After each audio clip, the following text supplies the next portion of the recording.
Tu penses que les pays les plus riches du monde, ce sont la Suisse ou le Luxembourg?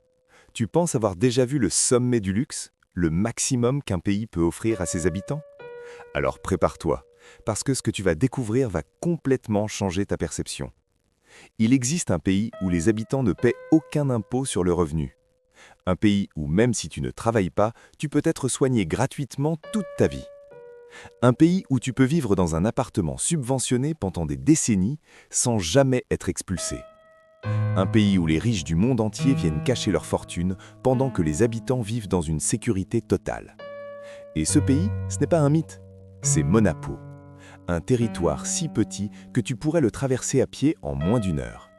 Mais aussi l'un des endroits les plus riches, les plus exclusifs et les plus inaccessibles de la planète.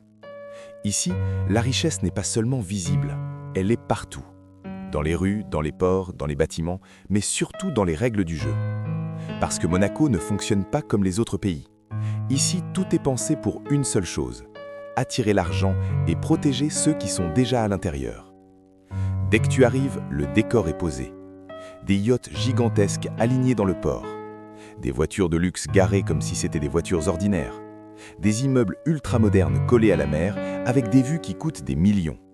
Et surtout, une atmosphère unique. Calme, propre, silencieuse, presque irréelle. Mais derrière cette image parfaite se cache une réalité beaucoup plus complexe. Parce que contrairement à ce que l'on pourrait croire, tout le monde n'est pas riche à Monaco. Et surtout, tout le monde n'est pas traité de la même façon. Commençons par un chiffre. Le PIB par habitant dépasse les 250 000 $. C'est presque le double de certains pays déjà considérés comme ultra riches.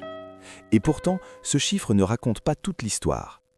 Parce que Monaco est un pays à deux visages. D'un côté, une élite mondiale. Des milliardaires venus de tous les continents. Des investisseurs, des célébrités, des fortunes héritées ou construites. Des gens pour qui acheter un appartement à plusieurs millions est une décision normale. Mais de l'autre côté, il y a les citoyens monégasques, moins de 10 000 personnes, une minorité dans leur propre pays. Et c'est là que tout devient intéressant. Parce que Monaco ne donne pas sa richesse à tout le monde. Il la réserve, il la protège, il la distribue uniquement à ceux qui font partie du cercle. Si tu es citoyen monégasque, ta vie n'a rien à voir avec celle du reste du monde. D'abord, les impôts, ou plutôt l'absence totale d'impôts. Pas d'impôt sur le revenu, pas d'impôt sur les plus-values, pas d'impôt sur les héritages, pas d'impôt sur les donations. Ce que tu gagnes t'appartient à 100%. Chaque euro, chaque centime. Et ça, c'est une révolution. Parce que dans la majorité des pays, une partie importante de ton travail disparaît en taxes. Ici, rien. Mais ce n'est que le début, parce que Monaco va encore plus loin. Imaginons que tu tombes malade. Dans la plupart des pays, ça peut devenir un problème financier. Une opération, un traitement, une hospitalisation, tout ça peut coûter très cher. Mais à Monaco, tu n'as pas à t'inquiéter. Les soins sont pris en charge, presque entièrement. Que tu ailles dans un hôpital public ou privé. Que ce soit une petite maladie ou quelque chose de grave. Et si le pays ne peut pas te soigner, on t'envoie ailleurs, dans les meilleurs hôpitaux de France, sans que tu aies à payer. Résultat, l'espérance de vie est l'une des plus hautes du monde. 90 ans. Un chiffre impressionnant, mais qui devient logique quand tu comprends le niveau de protection offert. Et ce système ne s'arrête pas là. Parce que même si tu ne travailles pas, même si tu n'as jamais cotisé, tu peux quand même bénéficier de cette sécurité. C'est une garantie totale. Une forme de tranquillité que très peu de pays peuvent offrir. Mais ce qui choque encore plus, c'est le logement. Parce que Monaco détient un record, le prix de l'immobilier le plus élevé du monde. Un simple appartement peut coûter plusieurs millions d'euros. Le mètre carré dépasse largement celui des plus grandes villes, comme New York ou Londres. Et pourtant, les citoyens monégasques ne sont pas écrasés par ces prix. Pourquoi?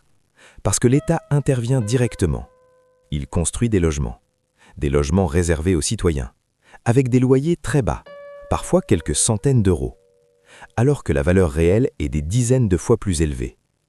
Et ces logements, tu peux y rester longtemps, très longtemps, parfois toute ta vie, et même les transmettre. Ce qui signifie qu'à Monaco, le problème du logement n'existe pas pour les citoyens. Et ça change tout. Parce que dans le reste du monde, le logement est souvent la plus grande source de stress. Ici, il est sécurisé, garanti, stabilisé.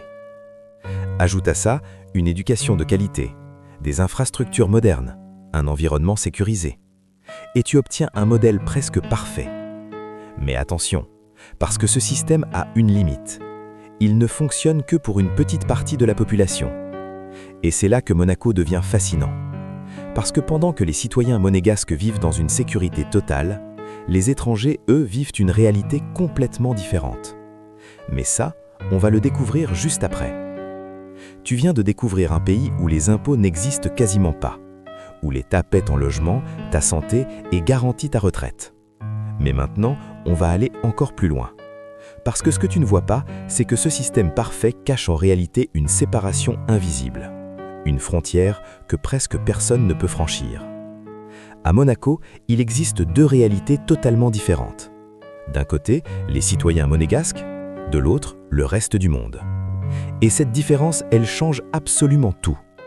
Car tous les avantages que tu viens d'entendre, le logement subventionné, les soins gratuits, les pensions garanties, ne concernent presque personne. Oui, parce que les citoyens monégasques représentent à peine 20 à 25% de la population. Tout le reste, ce sont des étrangers. Et ces étrangers, même s'ils vivent d'ici, même s'ils travaillent ici, même s'ils gagnent très bien leur vie, ils n'ont pas accès au système. Tu peux être millionnaire, tu peux posséder un appartement à plusieurs millions d'euros, tu resteras un extérieur. Et c'est là que Monaco devient fascinant. Parce que contrairement à ce que beaucoup imaginent, ce n'est pas un pays ouvert, c'est un club extrêmement fermé. Devenir citoyen monégasque est presque impossible. Il ne suffit pas d'être riche, il ne suffit pas d'investir, il ne suffit pas de vivre sur place. Il faut vivre au minimum 10 ans sur le territoire, abandonner sa nationalité d'origine, parler français, prouver son intégration, n'avoir aucun casier judiciaire, mais surtout, obtenir l'accord du prince. Oui, même après toutes ces conditions, tu peux être refusé, sans justification. Ce qui fait que Monaco contrôle totalement qui entre et qui reste dehors. Résultat, le système reste stable, protégé, presque figé dans le temps. Et c'est exactement ce qui permet à ce modèle de fonctionner. Parce que demain, si tout le monde pouvait devenir monégasque, le système s'effondrerait immédiatement. Plus de logements suffisants, plus de budget, plus de revenus, plus de contrôle. C'est donc une richesse qui est volontairement limitée. Mais ce n'est pas tout, parce qu'il y a une autre réalité encore plus surprenante. Malgré tous ces avantages, les monégasques travaillent. Oui, contrairement aux clichés, ils ne vivent pas sans rien faire.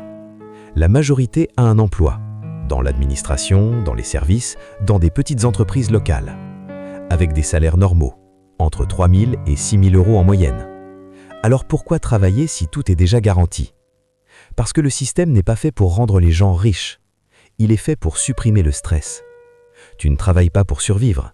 Tu travailles pour améliorer ton confort. C'est une différence énorme. Dans la majorité des pays, tu travailles pour payer ton loyer, pour te soigner, pour assurer ton avenir. Ici, tout ça est déjà sécurisé. Et ça change complètement la mentalité. Les gens sont moins stressés, moins obsédés par l'argent. Ils cherchent la stabilité, pas la richesse extrême. Et pendant ce temps, autour d'eux, le décor est totalement différent. Parce que Monaco attire les ultra-riches du monde entier. Des milliardaires, des investisseurs, des célébrités. Pourquoi? Pour une raison simple. 0 impôt. Que tu gagnes 10 000 euros ou 100 millions, tu gardes tout. Et ça, c'est unique au monde. Résultat, des yachts gigantesques, des voitures de luxe, des immeubles hors de prix. Mais attention, tout ça n'appartient pas aux Monégasques. C'est ça le twist. Les riches que tu vois ne sont pas le peuple. Ce sont des résidents étrangers. Et ils vivent dans un monde complètement séparé. Un monde de luxe extrême où une bouteille peut coûter des milliers d'euros, où un appartement peut dépasser les 100 millions, pendant que les citoyens vivent simplement, sans ostentation, sans extravagance. C'est donc un pays avec deux univers parallèles. Et ils ne se mélangent presque jamais. C'est ça la vraie réalité de Monaco. Mais ce modèle a aussi ses limites, parce que tout repose sur un équilibre fragile.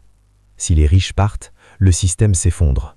Moins de dépenses, moins d'investissements, moins de revenus indirects, et donc moins de capacité à financer les avantages des citoyens.